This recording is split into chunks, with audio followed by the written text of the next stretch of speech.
त्यही हलो जोत्नेको लागि हलो जोतिरहेको छ उहाँ हरुवा भयो र कोदालो चलाउने र गाई गोरु चराउने चरुवा भयो।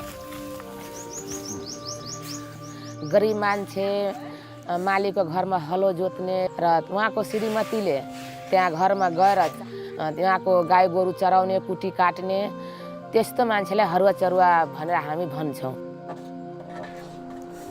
हजुरबुवा मर्दाखेरि त्यो गृहस्थसित चाहिँ पैसा लिएको अनि त्यसपछि त्यसमा चाहिँ फेरि पैसा त लियो 10,000 20,000 रुपियाँ लियो, पैसाको चाहिँ ब्याजको ब्याज उसले चाहिँ जोड्दै गयो। त्यस कारणले चाहिँ हामी यो हाम्रो आमा बुवाले बाध्यता उसको घरमा चाहिँ काम गर्नु बाध्य पर्यो। म 12 वर्ष पुग्दाखेरि आमा बुवाहरूलाई हजुरबुवाले सबै बिमारी परेर म आफै काम गर्न थालेँ मालिकको घरमा।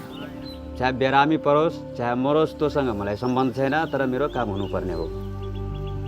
दिनभरिको काम गर्दाखेरि त्यसको चाहिँ न चाहिँ त्यसको जलाको चाहिँ निर्धारण थियो, न कुनै चाहिँ उसको चाहिँ कामको चाहिँ सत्योग गरेर चाहिँ त्यो चाहिँ दिइराखेको थियो।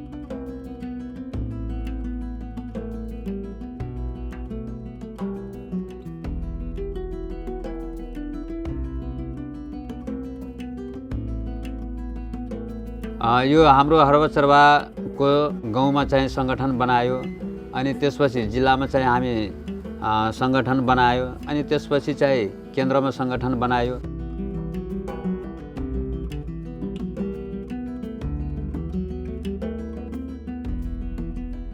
ज्ञापन पत्र बुझाउँदै बुझाउँदै सिंहदरबारमा जाँदाखेरि त्यो अन्तर्वार्ता पनि दिए हाम्रो हरुवा चरुवाको विषयमा।